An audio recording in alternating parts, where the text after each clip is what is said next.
ವಚನ ಸತ್ಯ ವಚನ, ಭೂಮಿಗೆ ಬಂದ ವಚನ. ವಚನ ಸತ್ಯ ವಚನ, ಭೂಮಿಗೆ ಬಂದ ವಚನ. ಆದಿಯಲ್ಲಿ ಇದ್ದ ವಚನ, ನಮ್ಮ ನೋಡ ಬಂದ ವಚನ. ವಚನ ಸತ್ಯ ವಚನ, ಭೂಮಿಗೆ ಬಂದ ವಚನ.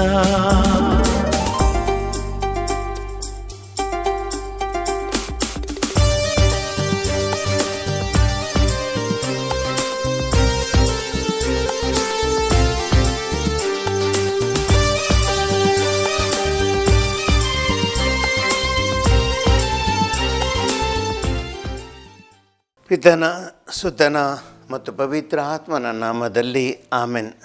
ಪ್ರಿಯ ಸಹೋದರ ಸಹೋದರಿಯರೇ, ದೇವರ ವಾಕ್ಯವನ್ನು ಆಲಿಸುವ ಈ ವಚನಾಮೃತ ಕಾರ್ಯಕ್ರಮಕ್ಕೆ ಇವತ್ತಿನ ದಿನ ನಿಮಗೆಲ್ಲರಿಗೂ ಪ್ರೀತಿಯ ಸ್ವಾಗತ.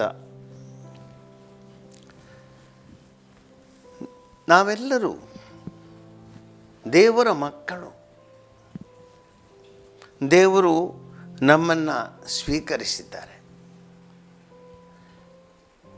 ಇವತ್ತಿನ ದೇವರ ವಾಕ್ಯದಲ್ಲಿ ನಾವು ಯಾವ ರೀತಿ ದೇವರ ಮಕ್ಕಳಾಗಿ ಜೀವಿಸಬೇಕು. ಒಳ್ಳೆಯ ತಂದೆ ತಾಯಿಯವರು ತಮ್ಮ ಮಕ್ಕಳು ತಮ್ಮಂತೆ ಆಗಬೇಕೆಂಬ ಒಂದು ನಿರೀಕ್ಷೆಯನ್ನು ಇಟ್ಟುಕೊಳ್ತಾರೆ. ಈ ನಿರೀಕ್ಷೆ ಈಡೇರಿದಾಗ ಅವರಿಗೆ ಜೀವನದಲ್ಲಿ ನಿಜವಾದ ತೃಪ್ತಿ ಸಿಗುತ್ತೆ. ಪ್ರಿಯರೇ, ನಾವು ದೇವರ ಮಕ್ಕಳಾಗಿರುವಾಗ ನಾವು ದೇವರ ಅಪೇಕ್ಷೆಯಂತೆ ಜೀವಿಸಬೇಕಲ್ಲವೇ? ತಂದೆ ತಾಯಿಗಳ ರಕ್ತವು ನಮ್ಮ ದೇಹದಲ್ಲಿ ಹರಿದಾಡುತ್ತಿರುವಾಗ ಆ ತಂದೆ ತಾಯಿಗಳ ರೂಪವಾಗಿ ನಾವು ಬಾಳುತ್ತೇವೆ. ಹಾಗಾದರೆ ಯೇಸು ಕ್ರಿಸ್ತರ ಆ ಜೀವ ನನ್ನಲ್ಲಿ ನಿಮ್ಮಲ್ಲಿ ಹರಿದಾಡುತ್ತಿರುವಾಗ ಆ ಯೇಸು ಕ್ರಿಸ್ತರ ಜೀವನದ ರೂಪ ನಾವಾಗಬೇಕಲ್ವೇ? ಇದೇ ಸಂತ ಪೌಲರು ಇವತ್ತು ನಮಗೆ ರೋಮನರಿಗೆ ಬರೆದ ಪತ್ರದಲ್ಲಿ ಹೇಳುತ್ತಾರೆ. ಆದ್ದರಿಂದ ಈ ವಾಕ್ಯವನ್ನು ಧ್ಯಾನಿಸೋಣ. ಅಧ್ಯಾಯ 11 ವಾಕ್ಯ 16ರಿಂದ ನಾವು ದೇವರ ವಾಕ್ಯವನ್ನು ಧ್ಯಾನಿಸೋಣ. ದೇವರ ವಾಕ್ಯ ಹೇಳುತ್ತೆ, 16ನೇ ವಾಕ್ಯ, ಅಧ್ಯಾಯ 11. ಹಿಟ್ಟಿನಲ್ಲಿ ಮೊದಲ ಹಿಡಿ ನೈವೇದ್ಯ ಆದ ಮೇಲೆ ಹಿಟ್ಟಿನ ರಾಶಿ ಎಲ್ಲ ನೈವೇದ್ಯ ಅಂತೆಯೇ ಬೇರು ದೇವರಾಗಿದ್ದ ಮೇಲೆ ರೆಂಬೆಗಳು ದೇವರಿಗೆ ಸೇರಿದ್ದವು ಅಲ್ಲವೇ? ಈಗ ಉತ್ತಮ ತಳಿಯ ಆಲಿವ್ ಮರದಿಂದ ಕೆಲವು ರೆಂಬೆಗಳನ್ನು ಕಡಿದು ಹಾಕಿ ಆ ತಾವಿನಲ್ಲಿ ಕಾಡು ಆಲಿವ್ ಮರದ ರೆಂಬೆಯನ್ನು ಕಸಿ ಮಾಡಲಾಗಿದೆ. ಅನ್ಯಜನಾದ ನೀನು ಆ ಕಾಡು ಮರದ ರೆಂಬೆಯಂತಿರುವೆ. ಕಸಿ ಮಾಡಿರುವುದರಿಂದ ರಸವತ್ತಾದ ಈ ಬೇರಿನಿಂದ ಈಗ ಪೋಷಣೆ ಪಡೆಯುತ್ತಿರುವೆ. ಹೀಗಿರಲಾಗಿ ಕಡಿದು ಹಾಕಿದ ರೆಂಬೆಗಳಂತಿರುವ ಇಸ್ರಾಯೇಲರನ್ನು ಕಡೆಗಣಿಸುತ್ತಾ ಹೆಮ್ಮೆ ಪಡಬೇಡ. ಹೆಮ್ಮೆ ಪಟ್ಟರೂ ನೀನು ಕೇವಲ ರೆಂಬೆ ಮಾತ್ರ, ಬೇರಿಗೆ ಆಧಾರ ನೀನಲ್ಲ. ನಿನಗೆ ಆಧಾರ ಬೇರು ಎಂಬುದನ್ನು ನೆನಪಿನಲ್ಲಿಟ್ಟುಕೋ. ಸಹೋದರ ಸಹೋದರರು, ಈ ವಾಕ್ಯಗಳನ್ನು ಮೊದಲು ಧ್ಯಾನಿಸೋಣ. ದೇವರ ವಾಕ್ಯ ಏನು ಹೇಳುತ್ತೆ? ಹಿಟ್ಟಿನಲ್ಲಿ ಮೊದಲ ಹಿಡಿ ನೈವೇದ್ಯ ಆದಮೇಲೆ ಹಿಟ್ಟಿನ ರಾಶಿ ಎಲ್ಲ ನೈವೇದ್ಯ ಆದಂತೆಯೇ. ಒಂದು ಪಾತ್ರೆಯಲ್ಲಿ ಹಿಟ್ಟು ಹಾಕಿ ಅದಕ್ಕೆ ನೈವೇದ್ಯವನ್ನು ಮಾಡ್ತೇವೆ. ಇಡೀ ಆ ಹಿಟ್ಟು ನೈವೇದ್ಯವಾಗುತ್ತದೆ. ಅದೇ ರೀತಿ ನಮ್ಮ ಜೀವನದಲ್ಲಿ ನಾವೆಲ್ಲರೂ ಆ ದೈವತ್ವದಿಂದ ನೈವೇದ್ಯ ಮಾಡಲ್ಪಟ್ಟವರು. ನಾವೆಲ್ಲರೂ ಪೂಜೆಗೆ ಹೋಗುತ್ತೇವೆ, ಪರಮ ಪ್ರಸಾದವನ್ನು ಸ್ವೀಕರಿಸ್ತೇವೆ. ಸಹೋದರ ಸಹೋದರಿಯರೇ, ಆರ ಪರಮ ಪ್ರಸಾದ ಯೇಸುವಿನ ದೇಹ ಮತ್ತು ರಕ್ತ. ನಾವು ಆ ಪರಮ ಪ್ರಸಾದದ ರೊಟ್ಟಿಯ ರೂಪದಲ್ಲಿ ಅದನ್ನು ಸ್ವೀಕರಿಸ್ತೇವೆ. ಹಾಗಿದ್ದರೆ ನಾವು ಸ್ವೀಕರಿಸಿದ ಆ ರೊಟ್ಟಿ ನಮ್ಮ ದೇಹದಲ್ಲಿ ಒಂದಾದಾಗ, ನಮ್ಮ ಆತ್ಮದಲ್ಲಿ ಒಂದಾದಾಗ ಇಡೀ ನಮ್ಮ ಜೀವ ಯೇಸುವಿನ ರೂಪವಾಗುತ್ತದೆ. ಯಾಕಂದರೆ ಆ ಜೀವ, ದೇವರ ಜೀವ ನಮ್ಮಲ್ಲಿ ಹರಿಯುತ್ತದೆ. ಅದೇ ರೀತಿ ಸಂತ ಪೌಲರು ಇಲ್ಲಿ ಹೇಳ್ತಾರೆ, ಹಿಟ್ಟು ಸ್ವಲ್ಪ ಆಗಿರ್ಬೋದು, ಆದರೆ ಆ ಹಿಟ್ಟು ಆ ಎಣ್ಣೆಯಿಂದ ನೈವೇದ್ಯ ಮಾಡಿದಾಗ ಇಡೀ ರಾಶಿಯ ನೈವೇದ್ಯವಾದಂತೆ ನಮ್ಮ ಜೀವನವೆಲ್ಲ ದೇವರ ಆ ಪವಿತ್ರ ಪರಮ ಪ್ರಸಾದದಿಂದ, ನಮಗೆ ಕೊಡುವ ಸಂಸ್ಕಾರಗಳಿಂದ, ದೇವರ ವಾಕ್ಯದ ಮೂಲಕ ನಾವೇ ಜೀವನವು ನೈವೇದ್ಯವಾದಂತೆ ಪವಿತ್ರವಾಗುತ್ತೇವೆ. ಇದನ್ನು ನಾವು ತಿಳಿದುಕೊಳ್ಬೇಕು. ನಾವೆಲ್ಲರೂ ಯೇಸು ಕ್ರಿಸ್ತನಲ್ಲಿ ದೇವರ ಆ ಒಡನಾಟದಲ್ಲಿ ಒಂದಾಗಿದ್ದೇವೆ. ದೇವರ ಜೀವ ನಮ್ಮಲ್ಲಿ ಹರಿಯುತ್ತೆ. ಹಾಗಾಗಿ ನಾವು ದೇವರ ರೂಪಗಳಾಗುತ್ತೇವೆ. ಇದನ್ನು ನಾವು ಸ್ವೀಕರಿಸಬೇಕು. ಆದ್ದರಿಂದ ಇಲ್ಲಿ ಒಂದು ಜವಾಬ್ದಾರಿ ನಮಗೆ ಬರುತ್ತೆ. ದೇವರ ಮಕ್ಕಳಾದ ನಾವು ದೇವರ ಮಕ್ಕಳಂತೆ ಜೀವಿಸಬೇಕಲ್ಲವೇ? ದೇವರ ರೂಪವಾದಾಗ ದೇವರ ಗುಣಗಳು ನಮ್ಮಲ್ಲಿ ಕಾಣಿಸಲ್ಪಡಬೇಕಲ್ಲವೇ? ನಮ್ಮ ಚಿಂತನೆಯು ಮನುಷ್ಯ ಚಿಂತನೆ ಅಲ್ಲದೆ ದೈವ ಚಿಂತನೆಯು ನಮ್ಮ ಮನಸ್ಸಿನಲ್ಲಿ ಹರಿದಾಡಬೇಕಲ್ಲವೇ? ನಾವು ಆಡುವ ಪ್ರತಿಯೊಂದು ಮಾತುಗಳು, ನಮ್ಮ ಬಾಯಿಯಿಂದ ಬರುವ ಪ್ರತಿಯೊಂದು ವಾಕ್ಯ ಮಾತುಗಳು, ಅವುಗಳು ದೈವ ಪ್ರೇರಿತವಾದ ವಾಕ್ಯಗಳು ಆಗಬೇಕಲ್ಲವೇ? ಯಾಕಂದರೆ ದೈವ ಜೀವ ನಮ್ಮಲ್ಲಿ ಹರಿದಾಡುತ್ತಿದೆ. ಹಾಗಿರುವಾಗ ಹೇಗೆ ನಾವು ಈ ಲೌಕಿಕ ಜೀವನದ ರೂಪವಾಗಲು ಸಾಧ್ಯ? ಅದೇ ಒಂದು ಪ್ರಶ್ನೆ ನಾವು ಉತ್ತರಿಸಬೇಕು. ಸಹೋದರ ಸಹೋದರಿಯರೇ, ಯಾವಾಗ ಈ ಲೋಕದಲ್ಲಿ ನಮ್ಮ ಜೀವನ ದೇವರಿಗೆ ಸಮರ್ಪಿಸಲ್ಪಡುವುದಿಲ್ಲ, ಆಗ ನಾವು ಲೌಕಿಕವಾಗಿ ಉಳಿಯುತ್ತೇವೆ. ಹೊರಗಿನ ರೂಪದಿಂದ ನಾವು ಏನೋ ಪರಮ ಪ್ರಸಾದವನ್ನು ಸ್ವೀಕರಿಸ್ತೇವೆ, ಆದರೆ ಮನಸ್ಸು, ಹೃದಯ ದೇವರಿಂದ ದೂರವಾಗಿರುತ್ತದೆ. ಆಗ ದೇವರು ಖಂಡಿತ ನಮ್ಮ ಹೃದಯದಲ್ಲಿ ಬರುವುದಿಲ್ಲ. ದೇವರ ಆ ಜೀವ ನಮ್ಮಲ್ಲಿ ಹರಿದಾಡುವುದಿಲ್ಲ. ನಾವು ಈ ಲೋಕದವರಾಗಿ ಉಳಿದುಕೊಳ್ಳುತ್ತೇವೆ. ಆಗ ಈ ಲೌಕಿಕ ಜೀವನದ ಬಾಧೆಗಳು ನಮ್ಮನ್ನು ಬಾಧಿಸುತ್ತವೆ. ಇಂತಹ ರೀತಿಯ ಕೆಟ್ಟ ಬಾಧೆಗಳು, ಕೆಟ್ಟ ಗುಣಗಳು ನಮ್ಮ ಜೀವನದ ರೂಪವನ್ನೇ ಹಾಳುಗೆಡವುತ್ತವೆ.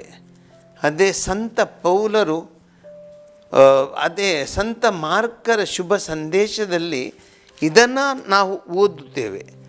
7ನೇ ಅಧ್ಯಾಯ ನಾವು ವಾಕ್ಯ 20 ಯೇಸು ಸ್ವಾಮಿ ಹೇಳುತ್ತಾರೆ, ಆದರೆ ಮನುಷ್ಯನ ಅಂತರಂಗದಿಂದ ಹೊರಹೊಮ್ಮುವ ಯೋಚನೆಗಳು ಅವನನ್ನು ಕಲುಷಿತಗೊಳಿಸುತ್ತವೆ. ಸಹೋದರ ಸಹೋದರರೇ, ಯೇಸು ಆಡಿದ ಮಾತುಗಳಲ್ಲಿ ಏನುಂಟು ನೋಡಿ. ಅಂತರಂಗದಿಂದ ಹೊರಹೊಮ್ಮುವ ಯೋಚನೆಗಳು ಮನುಷ್ಯನನ್ನು ಕಲುಷಿತಗೊಳಿಸ್ತವೆ. ಆದರೆ ಏನು ತುಂಬಿದೆ ಇದರಲ್ಲಿ? ಅಂತರಂಗದಲ್ಲಿ ಏನಿದೆ? ಒಂದು ವೇಳೆ ಆ ದೈವತ್ವವು ಈ ಅಂತರಂಗವನ್ನು ಆಳುತ್ತಿದೆ ಎಂದಾದರೆ, ದೈವ ಜೀವವು ಈ ಅಂತರಂಗದಲ್ಲಿ ಇದೆ ಎಂದಾದರೆ, ಅಲ್ಲಿಂದ ಹೊರಹೊಮ್ಮಬೇಕಾದದ್ದು ದೈವಿಕ ಮಾತ್ರ, ಲೌಕಿಕ ಅಲ್ಲ, ಅಥವಾ ಕೆಟ್ಟದು ಅಲ್ಲ. ಅದೇ ಸಂತ ಮಾರ್ಕರು ಪುನಃ ಯೇಸು ಕ್ರಿಸ್ತರ ಮಾತುಗಳು ಮುಂದುವರಿಸ್ತಾರೆ.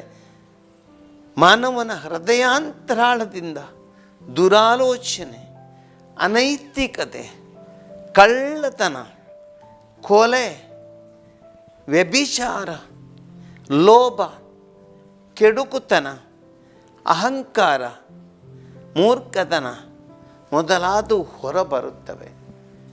ಅಂದರೆ ನಮ್ಮ ಈ ಒಂದು ಆಧ್ಯಾತ್ಮಿಕ ಗೋಡೌನ್ ಅಂತ ಹೇಳ್ತೇವೆ, ಈ ಭಂಡಾರದಲ್ಲಿ ಏನಿದೆ? ಈ ಭಂಡಾರದಲ್ಲಿ ಪ್ರೀತಿ, ಸಂತೋಷ,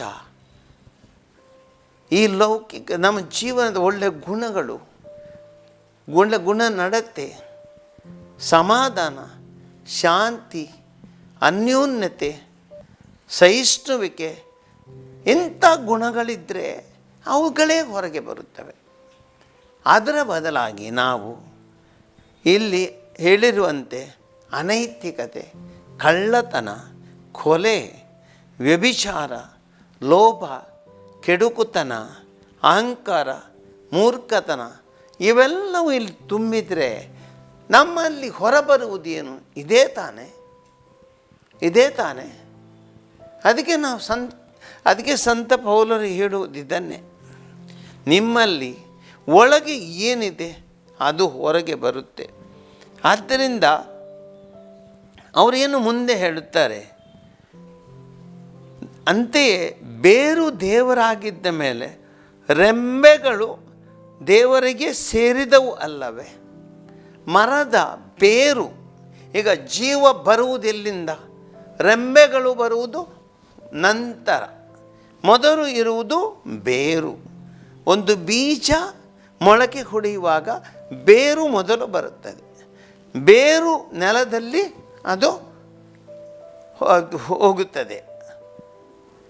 ಅಲ್ಲಿ ನೆಲೆಯೂರಿದಾಗ ಅಲ್ಲಿಂದ ಮರ ಬೆಳೆಯುತ್ತದೆ. ಮರ ಬೆಳೆಯುವಾಗ ರೆಂಬೆಗಳು ಬರುತ್ತವೆ. ಆದರೆ ಆ ರೆಂಬೆಗಳಿಗೆ ಜೀವ ಎಲ್ಲಿಂದ? ಬೇರುಗಳಿಂದ. ಒಂದು ವೇಳೆ ನೀವು ಅದನ್ನು ಕಿತ್ತು ಬಿಸಾಡಿ ಬೇರು ಮಣ್ಣಿನಲ್ಲಿದ್ದ ಬೇರನ್ನು ತೆಗೆದು ಅದೇ ಕೂಡಲೇ ಅದು ಸಾಯುತ್ತದೆ, ಅದು ಬದುಕುವುದಿಲ್ಲ.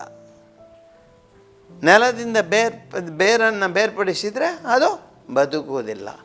ಅದೇ ರೀತಿ ನಾವು ಜೀವನದಲ್ಲಿ ನೆನಪಿಡಬೇಕು, ದೇವರು ನಮ್ಮ ಬೇರು. ದೇವರಿಂದ ನಮ್ಮ ಜೀವ ಹರಿದು ಬರುತ್ತದೆ.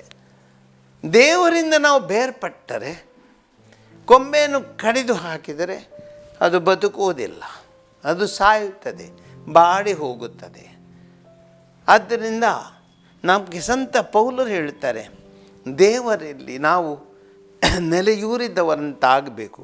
ಆದ್ದರಿಂದ ಸಹೋದರ ಸಹೋದರರೇ, ನಾವು ದೇವರಲ್ಲಿ ಬೇರೂರಿದವರು. ಪ್ರತಿಯೊಬ್ಬ ನಾವು ಯಾರು ಕ್ರಿಸ್ತರಲ್ಲಿ ಒಂದಾಗಿದ್ದೇವೆ, ಜ್ಞಾನಸ್ನಾನ ಪಡೆದಿದ್ದೇವೆ, ನಾವೆಲ್ಲರೂ ದೇವರಲ್ಲಿ ಬೇರೂರಿದ್ದೇವೆ. ದೇವರಿಂದ ಜೀವ ನಾವು ಪಡೆಯುತ್ತಿದ್ದೇವೆ. ಆದ್ದರಿಂದ ನಮ್ಮ ಜೀವನ ದೇವರ ಅರೂಪದಂತಿರಬೇಕು. ಅದು ಬಹಳ ಮುಖ್ಯ. ಅದೇ ನಾವು ಸಮಾಜದಲ್ಲಿ ನಾವು ಬದುಕುವುದು, ಸಮಾಜದಲ್ಲಿ ನಮ್ಮ ಜೀವನ ಆ ಯೇಸು ಕ್ರಿಸ್ತರ ರೂಪವಾಗಿರಬೇಕು. ಯಾವ ಮನೆಯಲ್ಲಿ ಜಗಳ ಇದೆ, ಯಾವ ಮನೆಯಲ್ಲಿ ಕೋಪ ಇದೆ, ಎಲ್ಲಿ ದ್ವೇಷ ಇದೆ, ಮನುಷ್ಯರು ಜಗಳವಾಡುತ್ತಾರೆ, ಒಬ್ಬರನ್ನೊಬ್ಬರು ಕೊಲ್ಲುತ್ತಾರೆ, ಹಿಂಸೆ ಪಡಿಸ್ತಾರೆ, ದ್ವೇಷಿಸ್ತಾರೆ, ಅಲ್ಲಿ ದೈವಿಕ ಜೀವನ ಅಲ್ಲಿ ಇಲ್ಲ. ಯೇಸು ಕ್ರಿಸ್ತರು ಅಲ್ಲಿ ಇಲ್ಲ. ದೇವರ ಮಕ್ಕಳಲ್ಲ, ನಾವು ಸೈತಾನನ ಮಕ್ಕಳಾಗುತ್ತೇವೆ. ಆ ದ್ವೇಷ, ಆ ಒಂದು ರೀತಿಯ ಹಾಗೆತನ ಇದೆಲ್ಲವೂ ನಮ್ಮನ್ನು ನಾಶ ಮಾಡುತ್ತದೆ. ಆದ್ದರಿಂದ ನಾವೆಲ್ಲರೂ ನೆನಪಿಡಬೇಕು, ಮನುಷ್ಯರು ನಾವು ದೇವರ ರೂಪವಾಗಿ ಈ ಲೋಕದಲ್ಲಿ ಬಂದವರು. ಪ್ರೀತಿ ನಮ್ಮಲ್ಲಿ ಹರಿಯಬೇಕು. ಅತಿ ಯೇಸು ಕ್ರಿಸ್ತರು ಯೋಹಾನನ ಶುಭ ಸಂದೇಶದಲ್ಲಿ ಹೇಳುತ್ತಾರೆ, ಅಧ್ಯಾಯ 15 ವಾಕ್ಯ 13, ಯಾವಾತನು ತನ್ನ ಮಿತ್ರರಿಗಾಗಿ ಸ್ವಂತ ಜೀವವನ್ನೇ ಕೊಡುತ್ತಾನೋ ಅವನು ನಿಜವಾದ ದೇವರ ಪುತ್ರ, ಅವರು ದೇವರ ಮಕ್ಕಳು. ಯಾಕಂದರೆ ಆ ಪ್ರೀತಿ, ಅಲ್ಲಿ ಪ್ರೀತಿ ಇದೆ, ತ್ಯಾಗ ಇದೆ. ಆದ್ದರಿಂದ ಸಹೋದರ ಸಹೋದರರೇ, ನಮ್ಮ ದೈನಂದಿನ ಜೀವನದಲ್ಲಿ ನೆನಪಿಡೋಣ, ನಾವು ದೇವರ ಮಕ್ಕಳಂತೆ ಜೀವಿಸೋಣ. ಮನೆಯಲ್ಲಿ ದ್ವೇಷ ಬೇಡ, ಗಂಡ ಹೆಂಡಂದಿರ ಮಧ್ಯೆ ದ್ವೇಷ ಬೇಡ, ಅಸೂಯೆ ಬೇಡ, ಅಹಂಕಾರ ಬೇಡ, ಪ್ರೀತಿಯಿಂದ ಬಾಳಬೇಕು. ಒಬ್ಬರನ್ನೊಬ್ಬರು ಅವರು ಸಹಿಸಿಕೊಳ್ಬೇಕು, ಹೊಂದಿಕೊಂಡು ಹೋಗಬೇಕು. ಅದುವೇ ನಿಜವಾದ ಜೀವನ. ತಂದೆ ತಾಯಿ ಮಕ್ಕಳು ಆ ಪ್ರೀತಿಯಿಂದ ಬಾಳಬೇಕು. ಪ್ರಾಯಕ್ಕೆ ಬಂದಿರುವ ತಂದೆ ತಾಯಿಗಳನ್ನು ಕಡೆಗಣಿಸುವುದು ಸರಿಯಲ್ಲ, ಅವರನ್ನು ಪ್ರೀತಿಸಬೇಕು. ನಮಗೆ ಜನ್ಮ ಕೊಟ್ಟ ತಂದೆ ತಾಯಿಗಳು, ಜನ್ಮ ಕೊಟ್ಟು ನಮಗಾಗಿ 9 ತಿಂಗಳು ತನ್ನ ಉದರದಲ್ಲಿ ನಮ್ಮನ್ನು ಹೊತ್ತ ಆ ತಾಯಿ ನಮಗೆ ಜನ್ಮವನ್ನಿತ್ತು ಅವರ ಜೀವನ ನಮಗಾಗಿ ಕೊಟ್ಟಿದ್ದಾರೆ. ಇಷ್ಟು ಎಲ್ಲ ನಮಗಾಗಿ ಮಾಡಿದ ಆ ತಂದೆ ತಾಯಿಯರು ನಮಗಾಗಿ ಕಷ್ಟಪಟ್ಟು ಎಲ್ಲೋ ದುಡಿದು ತಮ್ಮ ಬೆವರನ್ನು ಹರಿಸಿ ರಕ್ತವನ್ನು ಸುರಿಸಿ ಮಕ್ಕಳು ಅಂತ ಜೀವ ಕೊಟ್ಟ ತಂದೆ ತಾಯಿಗಳು ಪ್ರಾಯಕ್ಕೆ ಬರುವಾಗ ಆ ತಂದೆ ತಾಯಿಗಳನ್ನು ಕಡೆಗಣಿಸುವುದು, ಅವರಿಗೆ ಸಮಯವನ್ನು ಕೊಡಲಿಕ್ಕೆ ನಮಗೆ ಆಗದಿರುವುದು, ಅವರೊಡನೆ ಮಾತನಾಡದಿರುವುದು, ಅವರನ್ನು ಅಲಕ್ಷಿಸುವುದು, ಅವರನ್ನು ಮನೆಯಲ್ಲಿ ಇಟ್ಟುಕೊಂಡು ಕೆಲವೊಮ್ಮೆ ಅವರನ್ನು ದ್ವೇಷಿಸುವುದು, ನೋಯಿಸುವುದು, ಅವರನ್ನು ಎಲ್ಲೋ ಆಶ್ರಮದಲ್ಲಿಡುವುದು, ಅದು ನಮ್ಮ ಕ್ರೈಸ್ತ ಜೀವನಕ್ಕೆ ಶೋಭೆ ತರುವುದಲ್ಲ. ತಂದೆ ತಾಯಿಗಳನ್ನು ಪ್ರೀತಿಸಬೇಕು. ಇದೇ ತಂದೆ ತಾಯಿಯವರು ದೇವರ ರೂಪವಾಗಿ ನಮ್ಮನ್ನು ಪ್ರೀತಿಸಿದ್ದಾರೆ. ಅವರು ಅಷ್ಟು ಪ್ರೀತಿಸಿದ್ದಾರೆಂದರೆ ನಾವು ಮಕ್ಕಳಾಗಿ ಅವರನ್ನು ಪ್ರೀತಿಸಬೇಕು, ಅವರನ್ನು ನೋಡಿಕೊಳ್ಳುವುದು ನಮ್ಮ ಕರ್ತವ್ಯ. ಇದು ಕರ್ತವ್ಯ. ಇದೇ ರೀತಿ ನಾವು ಸಹೋದರ ಸಹೋದರಿಯರಾಗಿ ಅದು ಪ್ರೀತಿಯಿಂದ ಬಾಳಬೇಕು. ಯಾಕೆ ನಮಗೆ ದೇವರ ಮಕ್ಕಳಿಗೆ ಕೋರ್ಟು ಕಚೇರಿಗಳು? ಯಾಕೆ ನಮಗೆ ಪೊಲೀಸ್ ಸ್ಟೇಷನ್? ಏಕೆ ನಮಗೆ ನ್ಯಾಯಾಲಯಗಳು ಬೇಕು? ಆದರೆ ದೇವರ ಆ ಒಂದು ವಾಕ್ಯದಂತೆ ನಾವು ನಡೆದುಕೊಳ್ಳದಾಗ, ದೇವರ ವಾಕ್ಯವನ್ನು ಅರ್ಥ ಮಾಡಿಕೊಳ್ಳದಾಗ, ಸಂಸ್ಕಾರಿತ ಜೀವನವನ್ನು ಜೀವಿಸದೇ ಇರುವಾಗ ಇಲ್ಲಿ ಇಂತಹ ಅಹಂಕಾರ, ಕೋಪ, ದ್ವೇಷ ಇದೆಲ್ಲ ಬರುತ್ತೆ. ಒಂದು ವೇಳೆ ನಾವು ದೇವರ ಮಕ್ಕಳಂತೆ ತಿಳಿದು ಬಾಳುವುದಾದರೆ ಅಲ್ಲಿ ದ್ವೇಷ ಇಲ್ಲ, ಅಲ್ಲಿರುವುದು ಪ್ರೀತಿ, ಅಲ್ಲಿದು ಒಂದು ಹೊಂದಾಣಿಕೆ, ಕೊಡುಕೊಳ್ಳುವಿಕೆ. ಅಲ್ಲಿ ಯಾವ ರೀತಿಯಲ್ಲಿ ನಮಗೆ ಕೋರ್ಟು ಕಚೇರಿಗೆ ಹೋಗಬೇಕಿಲ್ಲ. ಅಣ್ಣ ತಮ್ಮಂದಿರ ಮಧ್ಯೆ ಅಥವಾ ಅಣ್ಣ ಅಕ್ಕ ತಂಗಿಯರ ಮಧ್ಯೆ, ಮನೆಯ ಸದಸ್ಯರ ಮಧ್ಯೆ ಎಲ್ಲವನ್ನು ಸರಿಪಡಿಸಿಕೊಳ್ಳಬಹುದು. ನೆರೆಹೊರೆಯವರೊಂದಿಗೆ ಪ್ರೀತಿಯಿಂದ ಜೀವಿಸಬಹುದು. ಅಂಥ ರೀತಿಯ ಒಂದು ಹೊಂದಾಣಿಕೆ ನಾವು ದೇವರ ವಾಕ್ಯದ ನಡೆದುಕೊಳ್ಬೇಕು. ಇದು ನಿಜವಾದ ಜೀವನ. ಆದ್ದರಿಂದ ಸಂತ ಪೌಲರು ಹೇಳ್ತಾರೆ, ನಾವು ದೇವರ ಜೀವನ ಪಡೆದವರು, ಆ ದೇವರ ಜೀವನದಿಂದ ಜೀವಿಸಬೇಕು. ನಾವು ಸಂತ ಪೌಲರು ಒಂದು ವಾಕ್ಯ ಮುಂದೆ ಹೇಳ್ತಾರೆ, ಒಂದು ಗಿಡವನ್ನು ಕಸಿ ಮಾಡಿದಂತೆ, ಗಿಡ ಆ ಕಾಡು ಮರದ ರೆಂಬೆಯನ್ನು ತಂದು ಅದು ಒಂದು ಒಳ್ಳೆಯ ಗಿಡಕ್ಕೆ ಇಟ್ಟಾಗ ಅಲ್ಲಿ ಏನಾಗುತ್ತೆ, ಆ ಕಾಡು ರೆಂಬೆಯು ಒಳ್ಳೆಯ ಫಲವನ್ನು ನೀಡುತ್ತೆ. ಅದೇ ರೀತಿಯಲ್ಲಿ ನಾವು ಕಾಡು ರೆಂಬೆಯಂತೆ ಇದ್ದವರು, ಈ ಸೈತಾನ ಶಕ್ತಿಗಳ ನಡುವೆ ಇದ್ದವರು, ಕೆಟ್ಟದಿನಿಂದ ಬದುಕುತ್ತಿರುವವರು, ದೇವರು ನಮ್ಮನ್ನು ಪವಿತ್ರೀಕರಿಸಿದ್ದಾರೆ. ಆ ರೆಂಬೆಯನ್ನಂತೆ ನಮ್ಮನ್ನು ತೆಗೆದು ಆ ದೈವತ್ವಕ್ಕೆ ನಮಗೆ ಅವರು ನಮ್ಮ ಕಸಿ ಮಾಡಿದ್ದಾರೆ. ದೈವ ಜೀವನವನ್ನು ಪಡೆಯುವಂತೆ ಮಾಡಿದ್ದಾರೆ. ತಮ್ಮ ರಕ್ತದಿಂದ ನಮ್ಮನ್ನು ಒಗ್ಗೂಡಿಸಿದ್ದಾರೆ. ಹಾಗಿರುವಾಗ ನಾವು ಯಾವ ರೀತಿ ಬದುಕಬೇಕು, ಯಾವ ರೀತಿ ಜೀವಿಸಬೇಕು? ಯೇಸು ಕ್ರಿಸ್ತರ ರೂಪವಾಗಿದ್ದಾನೆ, ದೇವರ ಅಪವಿತ್ರ ರೂಪವಾಗಿದ್ದಾನೆ. ಪ್ರೀತಿಯಿಂದ ಬದುಕಬೇಕು ತಾನೆ, ದ್ವೇಷವನ್ನು ನಾವು ಕಡೆಗಣಿಸಬೇಕು, ತ್ಯಾಗ ಮಾಡಬೇಕು ತಾನೆ, ಒಂದಾಗಿ ಬಾಳಬೇಕು ತಾನೆ. ನಮ್ಮಲ್ಲಿ ಭಿನ್ನತೆ ಯಾಕೆ? ನಮ್ಮಲ್ಲಿ ಒಬ್ಬರ ದ್ವೇಷ ಯಾಕೆ? ಬಿಟ್ಟು ಬಿಡೋಣ. ದೇವರ ಮಕ್ಕಳು ನಾವು, ದೇವರ ಪ್ರೀತಿಯಿಂದ ನಮ್ಮನ್ನು ಜೀವಿಸಬೇಕೆಂದು ಸೃಷ್ಟಿಸಿದ್ದಾದರೆ ಆ ದೇವರ ರೂಪದಲ್ಲಿ ನಾವು ಜೀವಿಸಿದಾಗ ಆ ನಿಜವಾದ ಆ ಜೀವನ ನಮ್ಮಲ್ಲಿರುತ್ತದೆ. ಅದಕ್ಕಾಗಿ ಒಂದು ಗಳಿಗೆ ಪ್ರಾರ್ಥಿಸೋಣ. ದಯಾಮಯಿ ದೇವರೇ, ಈ ನಿಮ್ಮ ವಾಕ್ಯದ ಮೂಲಕ ನಾವು ಇವತ್ತು ನಮ್ಮ ಜೀವನ ಏನಂತ ತಿಳಿದುಕೊಂಡೆವು. ನಾವೆಲ್ಲರೂ ನಿಮ್ಮ ಮಕ್ಕಳು, ನೀವು ನಮ್ಮ ದೇವರು, ನಿಮ್ಮ ಮಕ್ಕಳಾಗಿ ನಾವು ನಿಮ್ಮ ಜೀವ ನಮ್ಮಲ್ಲಿ ಹರಿಯುತ್ತಿರುವಾಗ ನಿಮ್ಮ ಆ ಪವಿತ್ರ ರಕ್ತದಿಂದ ನಾವು ಶುದ್ಧೀಕರಿಸಲ್ಪಟ್ಟವರು, ಅದರಂತೆ ನಾವು ಜೀವಿಸಲು, ನಿಮಗೆ ಸಾಕ್ಷಿಯಾಗಲು, ಇತರರಿಗೊಂದು ಪ್ರೇರಣೆಯಾಗಲು ನಿಮ್ಮ ಶಕ್ತಿಯನ್ನು ನಮಗೆ ಕೊಡಿರಿ ಸ್ವಾಮಿ.